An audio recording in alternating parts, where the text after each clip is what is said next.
స్టేషన్లో family counselling సెంటర్ను SP Tuhin Sinha ప్రారంభించారు. సీఎం చంద్రబాబు, హోంమంత్రి అనిత ఆదేశాల మేరకు కౌన్సిలింగ్ సెంటర్ను ప్రారంభించినట్లు చెప్పారు. భార్యాభర్తల గొడవలు, కుటుంబంలో కలహాలు వంటి కేసులకు కౌన్సిలింగ్ సెంటర్లో అవగాహన కల్పించి సమస్యలు పరిష్కరించేలా చర్యలు తీసుకుంటున్నామని అన్నారు. గత ఏడాది సుమారు 667 కేసులు నమోదు కాగా అందులో 500 కేసులకు విజయవంతంగా కౌన్సిలింగ్ ఇవ్వడం జరిగిందన్నారు. మహిళల భద్రతపై దృష్టి సారించామని చెప్పారు SP Tuhin Sinha.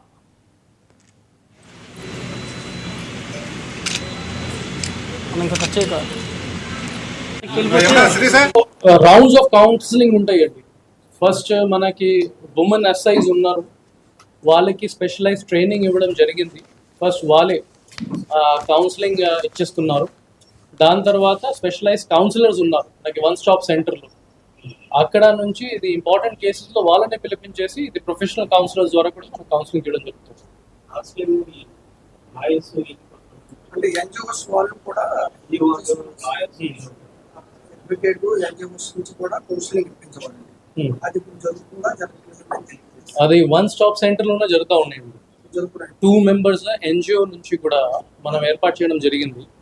1 social activist, ఇంకా 1 ప్రొఫెషనల్ కౌన్సిలర్. ఈ వన్ స్టాప్ సెంటర్ దగ్గర వాళ్ళు ఉంటారు. అది ఒక సెపరేట్ ఆర్గనైజేషన్. ప్రెసెంట్లీ మన ఉమెన్ పోలీస్ స్టేషన్ లోనే ఎన్జిఓస్ నుంచి ఎవరు లేదు, కానీ ఇది మంచి సజెషన్. అది కూడా మనం ఆలోచిస్తాం. ట్రై అని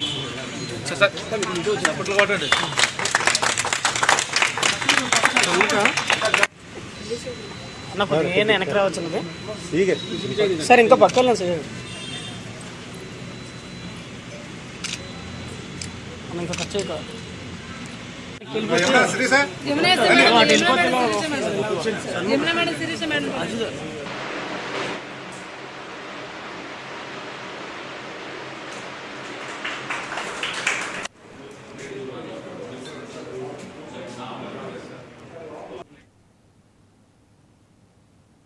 కృష్ణ